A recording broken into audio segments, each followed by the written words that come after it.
네, 안녕하세요. 모카 김한용입니다. 오늘은 내년에 나올 차들 간단히 말씀드리려고 해요. 뭐 올해 화끈한 차들 많았잖아요. 예를 들면 산타페, 소렌토 페이스리프트, 카니발 하이브리드, 뭐 정말 인기 있는 차들 줄줄이 쏟아져서 아주 뭐 난리였죠. 그리고 EV9, 그건 인기 있는 차가 맞나? 레이 EV, 야 이것도 핫했지. 테슬라 모델 Y RWD, 아니 그거는 수입차니까 국산차만 놓고 봐도 정말 놀라운 차들 많았습니다. 근데 더 인기 있을 차들 막 쏟아져 나옵니다. 정말 저렴한 전기차도 나온다고 하고요. 전기 픽업도 나온다고 하고 하이브리드 SUV도 나온다고 합니다. 무려 7대의 완전한 신차가 나오고 5대의 부품 변경 모델, 총 12대의 국산차 신차가 우수수 쏟아진다고 하는데요. 야 12대면은 한 달에 하나씩 나와도 매달 새로운 차가 나오네. 현대, 기아, 제네시스, 르노 코리아, KG 모빌리티까지 이 다양한 브랜드에서 다양한 차들이 쏟아져 나온다고 하는데요. 2024년 어떤 신차들이 쏟아지는지 함께 살펴보시죠.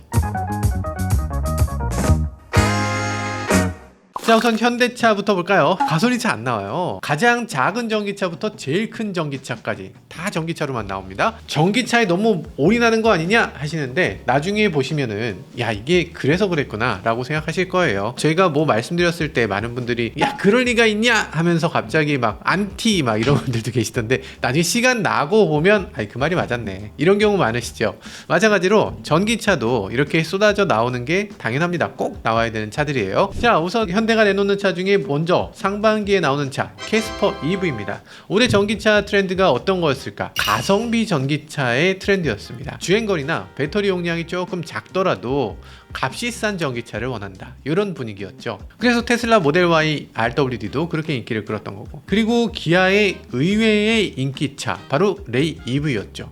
저희도 지금 한 대 샀잖아요.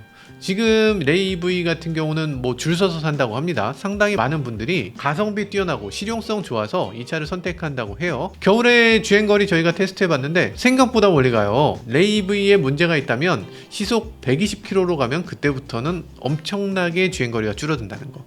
시속 100km 이내로만 간다고 치면 생각보다 주행거리 나쁘지 않습니다. 생긴 것도 마음에 들고 슬라이딩 도어도 있고 실내 공간 넉넉해서 아주 만족스럽게 타고 있습니다. 기아에서 이렇게 인기를 끌고 있는데 그럼 현대는 가만히 있을까? 현대도 캐스퍼 전기차를 내놓고 인기몰이를 합니다. 지난 11월에 캐스퍼 만드는 광주 글로벌 모터스에서 공장 설비 공사를 다 끝냈고요. 이제 정말 만들면 되는 상황 이렇게 하고 있다고 합니다. 캐스퍼 EV 위장막이 간혹 보이는데요. 저도 길에서 우연히 마주쳤어요. 디자인은 뭐 그렇게까지 차이가 날 것 같지 않은데 휠은 확실히 멋있어졌네. 이 램프는 그대로 충전구가 그릴 쪽에 있는데 요것도 뭐 경차라면 그것도 이해되긴 합니다. 카메라를 보면 전방에도 카메라가 있어요. 어라운드 뷰로 이렇게 사방을 다 보여줄 건가요? 너무 호화스러운 게 아닌가 싶은 생각도 살짝 듭니다. 지금 이 차는 LFP 배터리를 넣지 않고 NCM을 넣기 때문에 당연히 가격도 레이 EV보다 비쌀 게 분명해 보이고, 그러면 이건 고급의 경차 전기차로 갈 것인가? 요거 조금 애매합니다. 경차라면 좀 확실히 경차 느낌이 나게 확실히 저렴해서 전기차가 정말 필요한데 그렇게 먼 거리를 갈 필요 없는 사람들에게 딱 맞는 그런 차로 만들어주면 참 좋겠다는 생각이 드는데, 어쨌든 뭐 그 역할은 레이한테 맡기고 캐스퍼 EV 같은 경우는 레이보다 한 급 위의 차로 만들려는 생각인 것 같아요. 자, 이 차 출시 당연히 내년 초에 해야 될 것 같은데 출시 하반기에 될 거라는 얘기가 있습니다. 광주 글로벌 모터스가 캐스퍼 EV 라인 공사를 끝내고 결의식을 가졌다 이런 얘기를 하면서 2월부터 6월까지 시험 생산을 하고 본격적인 양산은 하반기부터 시작한다 이렇게 적어놨어요. 테스트하고 시험 생산했으면 양산해야지. 아니 그걸 왜 하반기부터 해? 하반기가 되면은 이 보조금이 동나는 지역들이 생기거든요. 그러니까 어지간하면 좀 땡겨서 상반기에 좀 팔아주기 시작해야 되는데 조금 아쉽긴 합니다. 다음은 현대가 내년에 가장 기대하고 있는 차입니다. 바로 아이오닉 7, 현대의 대형 SUV 전기차라고 할 수 있는데요. 긴데? 약간 미니밴 아닌가? 이게 어째서 SUV지? 이런 느낌이 들지만 어쨌든 뭐 SUV라고 하니까 그런가 보다. MPV보단 SUV가 조금 더 비싸게 팔 수 있으니까 그런가? 그런데 이런 차가 나오게 될 때는 상당히 걱정이 됩니다. 왜냐하면 EV9이 정말 많은 기대를 모았잖아요. 가격이 조금 비싸게 되니까 차가 안 팔렸죠. 차는 좋아요. 디자인 좋고 승차감 좋고 뭐 실내 공간 넉넉하고 뭐 다 좋습니다. 좋은데 왜 안 팔려? 가장 큰 문제가 가격이었습니다. 아이오닉 7은 EV9의 가격 정책을 타산지석으로 삼아서 처음부터 가격 책정 잘해주면 참 좋겠습니다. 디자인은 뭐 굉장히 둥글둥글하게 독특한 느낌이 드는 그런 디자인이 될 것 같고요. EV9이 각진 느낌으로 좀 남성적이라면 아이오닉 7은 좀 더 여성적으로 조금 더 에어로다이나믹을 강조하는 그런 디자인이 될 것 같아요. A필러 지금 굉장히 누워 있거든요. 그리고 천장도 뒤로 가면서 낮아지는 거, 이런 것도 굉장히 특이하고 우리나라에 없던 디자인이기 때문에 거리에 나오게 되면 미래에서 가져다 놓은 것 같은 그런 자동차로 느껴질 것 같아요. 중요한 건 역시나 가격이네요. 자, 현대차가 내놓을 다음 차 아이오닉 5 페이스리프트입니다. 아이오닉 5 벌써 페이스리프트라고? 사실 페이스리프트 할 때가 아직 안 됐죠. 21년 7월에 나왔으니까 3년 정도 됐을 때 페이스리프트라는 거예요. 야, 페이스리프트를 이렇게 빨리 하나? 지금 아이오닉 디자인 저는 괜찮아 보이는데 멀리서 딱 봐도 완전히 미래적인 자동차, 경찰차로 랩핑하면 너무 예쁘기 때문에 아이오닉 5는 그냥 타는 것보다 랩핑을 조금 해서 타면 훨씬 더 가치 높은 그런 자동차로 보여질 것 같아요. 그래서 아마 이번 아이오닉 5는 뭐 외관에서는 기껏 해봐야 휠 바꾸고 범퍼 조금 바꾸고 뭐 이 정도 하지 않을까 싶은 생각이 들고요. 이거보다 바꿔야 되는 점은 실내죠. 아이오닉 5의 실내가 조금 저렴해 보인다, 너무 플라스틱이다, 이런 얘기가 있기 때문에 이런 실내를 조금 업그레이드 해줘야 될 때가 된 것 같습니다. 저희 산타페라든지 뭐 소렌토라든지 EV9이라든지 등등의 차를 보면 CCNC라고 해서 이 현대 디지털 콕핏이 들어가잖아요. 이거 당연히 들어가야지. 전기차에 꼭 필요한 운영체제인데, 게다가 동영상 같은 것도 플레이해서 볼 수 있고, 현대는 아이오닉 5나 아이오닉 6, GV60까지도 CCNC가 안 들어갔어요. GV60은 CCIC가 들어가야 되지만, 그래서 지금 새로운 디지털 콕핏이 들어간 차는 코나 전기차밖에 없다. 전기차를 위한 OS인데 이게 안 들어간다는 거 말이 안 되죠. OTA 업데이트 좀 제대로 해주고, 빌트인 캠 2도 들어가야 되고, 디지털 키 2도 들어가야 되고, 이런 것들 하려면 당연히 이런 게 필요하겠다, 이런 생각이 들어요. 그러니까 전체적인 디지털 기기들 좀 업그레이드 해줄 필요가 있다, 이런 생각이 들죠. 그리고 인터페이스 굉장히 불편한 것들 많이 있거든요. 예를 들면 열선 시트, 통풍 시트, 이런 것들 버튼 한번 누르고 터치를 다시 해야 돼. 버튼이 있으면 그 버튼으로 작동되게 하지, 이걸 누르고 이걸 또 누르게 한다는 이런 인터페이스, 이거 누가 생각한 걸까? 그래서 인터페이스는 정말 업그레이드 돼야 된다는 생각이 들고요. 그리고 트림도 문제가 있습니다. 스탠다드 트림 같은 경우는 가격은 저렴한데 상품성이 너무 떨어져요. 선택할 수 있는 옵션이 너무 없고, 스탠다드는 그냥 안 팔겠다는 느낌인데, 아니 이게 생각보다 타보면 탈만 하거든요. 주행거리 조금 짧다? 그래도 300km 넘게 가는데, 이젠 충전소가 많아졌기 때문에 스탠다드 모델에 대해서도 그렇게까지 거부감은 없는 것 같아요.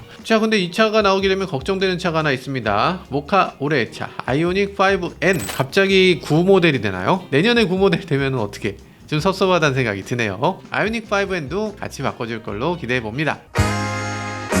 기아를 살펴보면요, 기아도 거의 다 전기차입니다. 가장 먼저 나오는 차 EV3입니다. 와, 이건 진짜 멋지네요. 기아 EV데이에 가서 컨셉트카로 보기도 했고, 위장막 사진도 살펴보기도 했고, 소비자들이 원하던 바로 그 차라는 생각이 들어요. 작으면서도 실용적인 자동차, 그러면서 SUV 느낌이 물씬 나는 자동차, 그리고 굉장히 귀엽기도 하잖아. 그래서 이런 자동차가 나오면 정말 소비자들한테 큰 인기를 끌 수 있을 것 같습니다. 미니 같은 자동차가 뭔가 좀 큰 차를 줄여놓은 것 같은 그런 느낌이 여기서 날 것 같아요. 작지만 고급 옵션들 많이 들어갔고, 헤드램프도 보면 완전 예뻐요. 이 휠도 보면 삼각형 휠이 이렇게 돌아가는 거, 이거 무슨 컨셉트카 같잖아요. 굉장히 멋진 것 같고요. 그리고 전기차고 여러가지 기능들을 갖고 있을 것 같은데, 근데 이런저런 기능 넣고서 가격이 갑자기 높아지면 그것도 곤란하겠죠. 볼보 EX30이 4,900만원대거든요 그러니까 볼보 EX30보다는 싸이지. EV3는 3,900만원 정도 갑시다. 3,000만원대. 그럼 정말 좋겠죠. 이 차는 내년 상반기에 나온다고 하는데요, 2024년 기아가 내놓는 첫 번째 신차가 될 것 같습니다. 첫 번째 차니까 스타트를 잘 끊어주면 정말 좋겠네요. 기아가 내놓는 두 번째 차, 기아 EV4입니다. 그동안 사실 전기차라고 하는 것들은 어느 정도 비슷했습니다. 뭔가 SUV 느낌이 너무 강하게 들었죠. 그런데 모두가 바랬던 세단형 전기차가 드디어 나오게 되네요.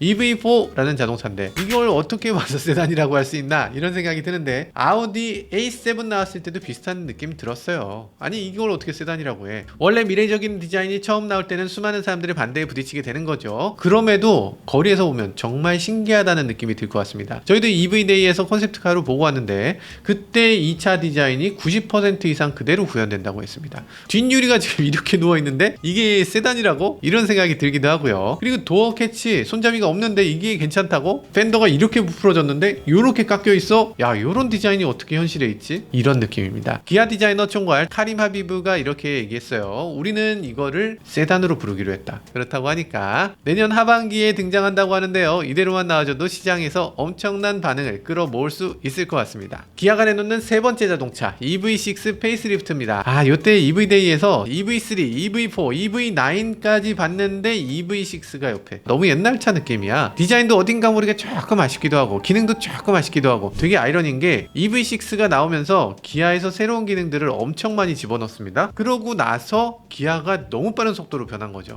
그러다 보니까 전면 디자인 랭귀지 자체가 바뀌었어. 전면이 다 이런 느낌인데 EV6만 이런 느낌이죠. 그러다 보니까 EV6에도 뭔가 큰 변화를 줍니다. 앞쪽에 스타맵 시그니처라고 하는 거 EV6에도 어떤 식으로든 살려놓고 있어요. 지금은 득득득득 이런 깜빡이, 요걸 이게 쭉 이렇게 기다란 스타맵 시그니처 느낌이 나는 디자인을 EV6에도 잘 넣어놓고 있네요. 약간 어색한 느낌이 들 수도 있을 것 같은데 그래도 이거라면 꽤 만족스럽습니다. 일단 같은 패밀리라는 건 분명하게 느껴지고 있네요. 실내 기능도 상당히 추가될 걸로 예상됩니다. 일단 CCNC 빌트인 캠2, 디지털키2, 스트리밍 서비스, 그러니까 유튜브, 왓챠, 웨이브, LGU 플러스 이런 거 다 재생되겠죠. 충전하는 동안에 오붓한 시간 가질 수 있을 것 같고 차박도 가능하겠죠. 제가 바라는 게 있다면 디스플레이 좀 키워줬으면 좋겠는데 그건 아마 안 될 것 같고, 이번에 꼭 바꿔야 되는 거 제가 기아에다 여러 번 말씀드리지만 이 뒷좌석 시트 꼭 바꿔야 됩니다. 등받이 각도가 너무 불편해. 허리가 이렇게 불편할 순 없어. 어떻게 이렇게 만들었을까. 그래도 CUV, 약간 SUV 느낌 나는 차인데 뒷좌석에 좀 편하고 안락하게 앉을 수 있도록 노력해 주셨으면 합니다. 기아의 네 번째 자동차 기아 K8 페이스리프트입니다. 사실 저는 K8 디자인 굉장히 멋지다고 생각하는데 K8이 판매량이 많이 줄었어요. 그랜저 나오기 전까지는 꽤 잘 팔렸는데 그랜저가 나오면서부터 판매량이 많이 줄었죠.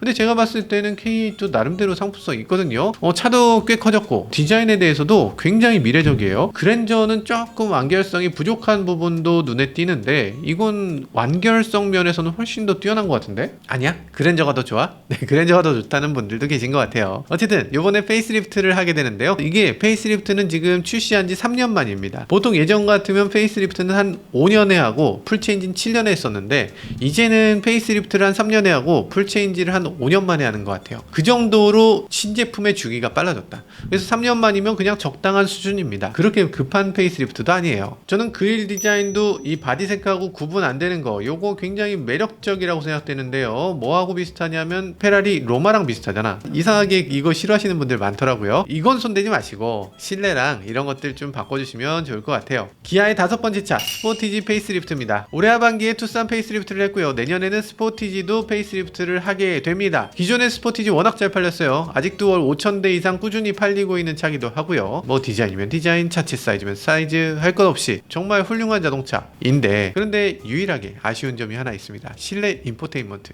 요즘 나오는 신차들 보면 CCNC 들어가는데 스포티지는 아직도 구형, 표준형 내비게이션이 들어가죠. 이거 스포티지 상품성이 워낙 좋은데 셀토스보다 못한 게 들어있으면 어떡해. 이런 부족한 부분 살짝 바꿔서 내놔주시면 참 좋겠습니다. 투싼과 대등한 수준을 맞춰줘야죠. 가격은 여기서 올리면 큰일 날 것 같고요. 가격은 꼭 동결 부탁드리겠습니다.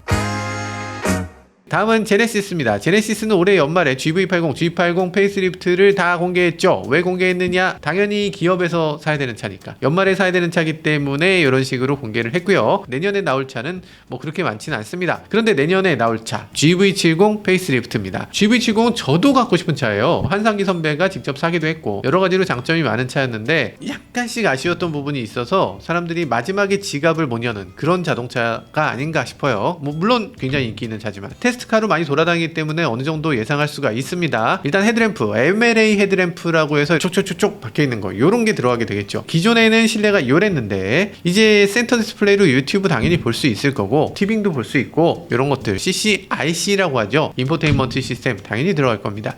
파워트레인은 크게 바뀌지 않을 것 같고요. 지금 제네시스 GV70 가장 인기 모델 중에 하나니까 뭐 크게 바꾸지 않아도 아마 많은 사람들이 여전히 좋아할 것 같다 이런 생각이 들고요. 저는 GV70 뒷부분에 보면 이 플라스틱이 너무 플라스틱이야. 이것만 조금 바꿔주면 정말 훨씬 좋을 것 같습니다. 제네시스 하이브리드가 이번에 딱 나와주면 정말 좋을 것 같은데 아직 개발이 안 됐다고 하고 아마 내년에도 좀 어려울 것 같습니다. 하이브리드는 없겠지만 GV70 페이스리프트 되면서 조금 더 나아질 건 분명히 보입니다.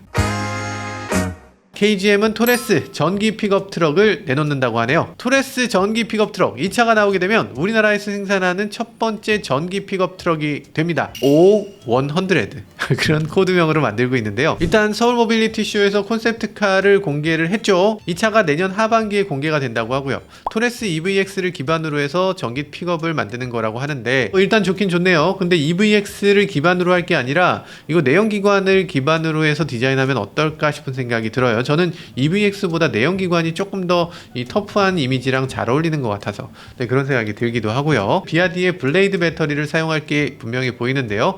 토레스 EVX 나오기 전에 정말 많은 분들이 이 LFP 배터리라는 거 이거 형편없을 것이다, 문제가 된다, 이런 말씀하시는 분들 많았는데요.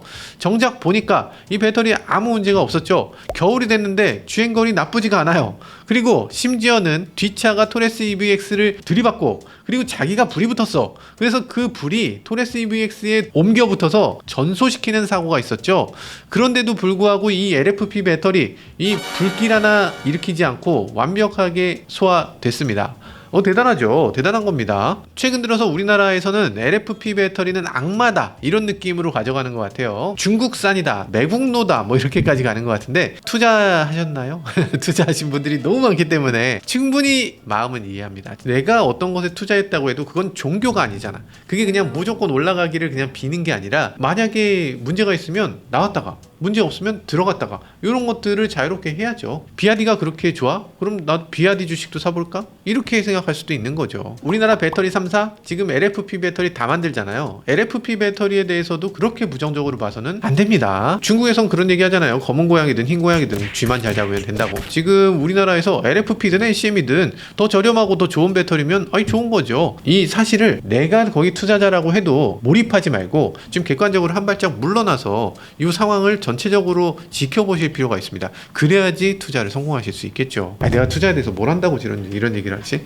저는 아무것도 모르고요. 다 올라가시길 간절히 기원하고요. 이번에 보니까 테슬라가 짐칸에다가 배터리를 더 추가로 실는 거 있잖아요. 그래서 주행거리를 더 늘리는 이런 옵션을 제공했는데 이거 픽업 트럭이니까 이 짐칸에다가 배터리 더 실어주고 주행거리 700km 갑니다. 이런 식으로 한번 해주면 그것도 괜찮겠죠. 어쨌든 우리나라에 없던 시스템이니까 그런 것들 나오면 꽤 좋은 평가를 받을 수 있을 것 같습니다. 자, KGM이 내놓는 두 번째 자동차 토레스 쿠페입니다. 이름은 칼리스타가 된다는 얘기도 있어요. 칼리스타는 원래는 요런 차인데요. 멋있잖아. 저도 지금 갖고 싶은 자동차입니다. 쌍용이 영국의 팬더로부터 사들인 자동차 상표권 그리고 자동차 모델입니다. 그러다 보니까 예전에 쌍용에서 만들기도 했고 그 모델이 지금 아주 소규모로 계속 손을 바꿔가면서 지금까지 이어지고 있어요. 누구나 하나쯤 갖고 싶어하는 자동차. 그 이름을 여기다가 쓴다고? 코란도라는 이름을 코란도 C에다 쓴 것도 좀 섭섭했는데 칼리스타를 여기다 쓴다. 이러지 말고 칼리스타를 다시 만들지. 전기차 칼리스타로 다시 만들면 그럼 되지 않을까? 요 디자인의 전기차. 훌륭하잖아요. 좀 비싸게 팔아도 나 같으면 사겠다. 또 다른 소문은 KG50이라는 이름이 될 수도 있다고 합니다. 아니겠죠. 에이, 아니야. 이런 위장막차가 거리에 돌아다니고요. 지금 쇼카님이 찍어주신 차인데요. 쿠페형 SUV 확실히 보이죠. 근데 이걸 봤을 때 쌍용차 맞나? 이런 생각이 들어요. 근데 이거 아주 묘한 느낌이 듭니다. 이 기어 노브 보세요. 깜빡이 스위치 보세요. 실내를 보면 이건 그냥 KGM이야. 이건 쌍용차 맞습니다. 그런데 이 차가 마힌드라의 쿠페형 SUV예요. 잠깐만, 이러면은 애매하네. 마힌드라에서 쿠페형 SUV 만드는데 이게 쌍용하고 아직도 관계가 좀 있나? 쌍용에서 이걸 만들어 줬는지 아니면 마힌드라가 만들어서 그게 쌍용에 오는 건지 이건 모르겠지만 마힌드라의 쿠페형 SUV 그리고 토레스 쿠페 이 둘은 어떤 식으로든 서로 관계가 있을 수밖에 없다, 이런 생각이 들어요. 마힌드라 디자인을 봤을 때 나쁘지 않습니다. 꽤 예뻐요. 마힌드라에서 먼저 나오고 KGM이 나중에 나온다 그러면 조금 섭섭할 것 같긴 한데 KGM에서 먼저 나오고 마힌드라가 그 나중에 나오면 괜찮을 것 같습니다. 토레스하고의 연결고리를 찾을 수는 없지만 어쨌든 굉장히 만족스러운 디자인이라는 생각이 들어요. 아마 토레스 쿠페라는 이름보다는 정말 다른 이름이 되지 않을까. 자, 일단 이 차는 내년 6월에 나온다고 합니다. 이미 개발이 다 끝났고요. 모건 모델도 있어요. 그래서 품평회까지 다 마쳤다고 합니다. 그 기사가 어디 났냐? 이데일리에 났습니다. KG 소유의 언론사가 이데일리이기 때문에 이데일리에서 이거 보도했으면 거의 확실한 거죠. 다음은 기대하시던 르노 코리아입니다. 르노 코리아 완전히 살아나기 위한 비장의 무기를 드디어 꺼내는 것 같습니다. 오로라 하이브리드, 최종 이름은 아직 몰라요. 오로라 프로젝트의 하이브리드 자동차라는 거죠. 내년에 나오는데요. 지금 알려진 이름으로는 오로라 1이라고 나오고요. 하이브리드 SUV로 먼저 나온다고 하고, 오로라 2는 세단으로 나온다고 합니다. 그리고 오로라 3도 나오는데 이건 전기차로 나온다고 해요. 세단은 25년 내후년에 나오고요. 전기차는 26년에 나온다고 합니다. 아우 답답해라. 조금 더 서둘렀으면 하는 생각이 들어요. 자, 그런데 이 차가 정말 기대되는 이유는 따로 있죠. 오로라 프로젝트의 차량들은 볼보의 CMA 플랫폼을 이용해서 만드는 자동차이기 때문이죠. 르노 부산 공장은 볼보 SEA 플랫폼, CMA 플랫폼의 차들을 여럿 만들게 됩니다. CMA 플랫폼인 르노 오로라를 만들게 되고요. 스웨덴 볼보와 중국 지리의 합작 자동차 폴스타4를 이 공장에서 만든다고 합니다. 우리나라 안에서 만드는 최초의 수입 브랜드 자동차가 되는 거죠. 이렇게 해서 성공하게 되면 BMW, 벤츠, 폭스바겐 이런 회사들도 사실 우리나라 안에서 만들지 말라는 법이 없죠. 당연히 우리나라에서 만들 수 있을 것 같고요. 폴스타4 이게 완전히 성공한다면 정말 다양한 브랜드들이 코리아에서 만드니까 품질도 좋고 가격도 좋고 시장도 가깝고 미국 FTA, 유럽 FTA 다 맺어놨구만, 한국에서 만들어야 되겠네 라면서 한국으로 몰려들지도 모르죠. 바람직한 일입니다. 한국이 지금 자동차 수출 6위로 떨어져 있거든요. 한국이 자동차 수출 강국이 될 수 있는 그런 계기가 되지 않을까 이렇게 기대를 해보게 됩니다. 자동차 수출 1등 어디냐고? 중국이죠. 중국이 지금 1등입니다. 중국은 내수용차밖에 못 만든다며 이렇게 얘기하시는 분들 계시던데 아니고, 인정하고 싶지 않지만 어쨌든 세계 1등을 하고 있어요. 자, 그래서 어떤 차가 될 것인가? 이거 지리자동차의 싱유의 L, 이 차를 기반으로 만든다는 소문이 있어요. 뭐 정확하게 모르겠습니다. 우리나라에서 테스트카로도 꽤 돌아다니죠. 근데 무엇보다 중요한 것은 하이브리드 파워트레인이 들어가는 건 분명하다고 합니다. 그리고 볼보의 안전성을 가지는 것도 분명하죠. 그래서 중국, 스웨덴, 한국의 합작이 되는 자동차가 될 텐데 이 차가 만들어져서 이대로 미국으로, 유럽으로 또 수출하게 되겠죠. 약간 택깔이다 이런 느낌도 들긴 하지만, 그럼에도 이 자동차라는 건 단순하게 어떤 나라의 어떤 자동차가 아니라 전 세계가 다 함께 노력해서 만들어지는 게 자동차다 라는 걸 다시금 보여주는 것 같아요. 자, 르노 지금 굉장히 자신감이 넘치고 있고요. 4월 말부터 쭉 부산 공장에서 오로라 프로젝트를 위해서 공사를 한다고 하고요. 내년 7월에 있는 부산 모빌리티 쇼에서 이 차를 처음 공개한다고 하니까요. 정말 기대를 해볼 만한 것 같습니다. 이 차에는 아주 독특한 점이 몇 가지 있는데 제가 오늘 말씀드릴 수 없지만 기대해도 좋을 것 같아요. 정말 기대해도 좋다. 어쨌든 QM6의 후속이 될 것 같은데 LPG로도 나온다고 하는데요. LPG 하이브리드로 나오게 되는 최초의 자동차가 되지 않을까. 그거 공개하고 조금 이따 팔면 또 물 들어올 때 못 젓는 거죠. 빠르게 좀 진행을 해줬으면 좋겠어요. 아우 답답해. 르노 하는 거 보면 좀 답답하죠. 르노 화이팅이다, 화이팅. 자, 다음은 쉐보레입니다. 쉐보레 어떤 차가 나올 것인가? 없다고 합니다. 아니, 쉐보레는 예정된 신차가 없대요. 아니, 이래도 되나? 올해 트랙스, 트레일블레이저 이거 4년 만에 나온 신차거든요. GM이 지금 이 차들 때문에 한국 산업은행으로부터 지원받은 돈이 무려 8천억 원이 넘습니다. 8천억 원 받았는데 지금 신차가 없어? 이건 좀 너무하죠. 이번에 윤석열 대통령이 미국 가서 지원 확정은 아니고 투자 의향을 받았다고 하는데요. 2027년에 나오는 소형 플러그인 하이브리드. 야, 2027년은 좀 너무하지 않나? 지금 2027년까지 GM이 우리나라에 있을지 없을지도 모르는 상황 아닌가? 지금 당장 개발 시작해도 2027년에 나올까 말까인데. 그리고 그게 완전 신차도 아니에요. 만들고 있는 자동차의 플러그인 하이브리드라고 합니다. 그때 전기차가 나와야지 무슨 플러그인 하이브리드야 27년에. 폴스타 같은 수입차 브랜드 지금 우리나라에서 전기차를 막 내놓기 시작하는데 한국 GM도 이제는 전기차 좀 한국에서 만들어졌으면 하는 바람입니다. 우리나라 생산 능력, 속도 이런 것들 어마어마한 거 알고 있잖아요. 코리아 스피드 모릅니까? 캐딜락 리릭, 이코넉스 EV, 신형 볼트 EV 뭐 이런 차들, LFP 배터리 들어간다는 자동차들 이런 것들도 한국에서 꼭 만들어주면 좋겠습니다. 현대기아 여전히 신차가 많이 나오고요. 내년에도 막강한 힘을 다시 한번 보여줄 것 같습니다. 그런데 르노도 가만히 있지 않죠. 몇 년 만에 신차가 나오는 건지 정말 기대되기도 하고 상품성이 굉장히 뛰어나다는 걸 얼핏 들었어요. 그래서 이것도 굉장히 기대되기도 하고, KGM도 새로운 회사가 되면서 계속 끊이지 않고 신차를 내놓기 때문에 이런 것들도 기대해 볼 수 있는 대목이 되고 있는 것 같습니다. 다양한 차종이 등장한다는 건 언제나 환영이죠. 네, 지금까지 저는 모카 김한용이었습니다. 감사합니다. 2024년 화이팅! 새해 복 많이 받으십시오. 네, 여러분들도 새해에 좋은 일들만 계속 되시고요. 새해 복 많이 받으세요. 안녕히 계세요. 안녕.